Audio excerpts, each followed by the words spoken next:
My project is going to be about the Hippocampus abdominalis, or big belly seahorse.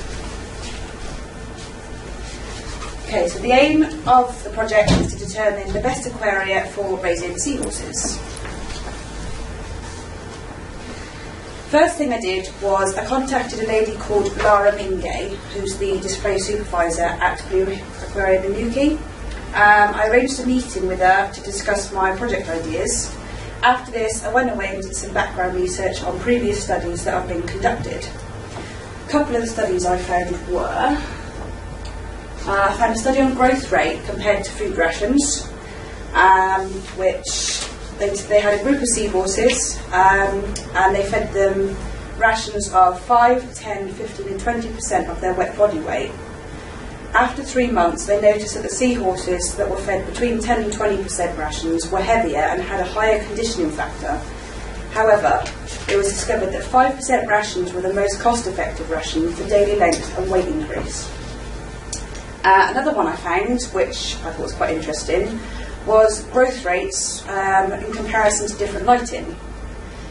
They found that juveniles who were in side illuminated tanks were less likely to suffer air bubble ingestion due to the prey being drawn away from the water surface. The rearing of juveniles from birth to 2 months old in glass aquaria with side illumination and tank surfaces which were blacked out above the waterline resulted in an 80% higher survival rate. That was due to increased feeding efficiency and reduced risk of air bubble ingestion. So from this, my project stabilised and hypothesis emerged.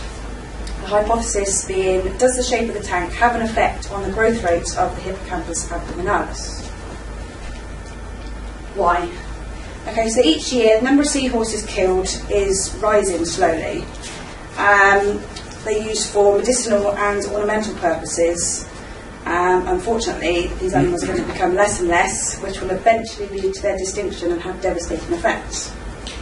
The Chinese believe that seahorses have medicinal properties and can help with asthma problems, throat infections, insomnia and abdominal pain. They're also believed to be a powerful aphrodisiac and can help with skin infections and sores. There's approximately about 150 million seahorses sold annually for use in Chinese medicines, around 1 million used for jewellery and curiosities, and approximately another million are caught and used for the aquarium trade. Some say that at that current rate, the world's seahorse population could become extinct in as little as 20 to 30 years, so it's not long really. Seahorses are currently being sold at a price of between $600 to $3,000 US per kilogram, so it's quite a lot. Put a bit of legislation in there because I thought it was quite relevant. It wasn't until 2004 that seahorses were added to Appendix 2 of the Convention of International Trade of Endangered Species Agreement, which is set up to protect them from exploitation. The methodology. In order to prove or disprove my hypothesis, I devised the methodology. So I'm going to have 2 tanks set up at Blue Reef Aquarium. I'm going to have a spherical one, and I'm going to have a rectangular one. To make the experiment fair, both tanks are going to be set up exactly the same. So they're going to have the same lighting, dissolved oxygen levels, salinity, and they're going to have the same temperature. Both seahorses in both types of tanks are going to be fed the same type of food and the same amount, just to keep things fair. In each tank I'm going to have 5 seahorses, and over the course of 6 to 8 weeks I'm going to measure them on a weekly basis. The results will then be recorded.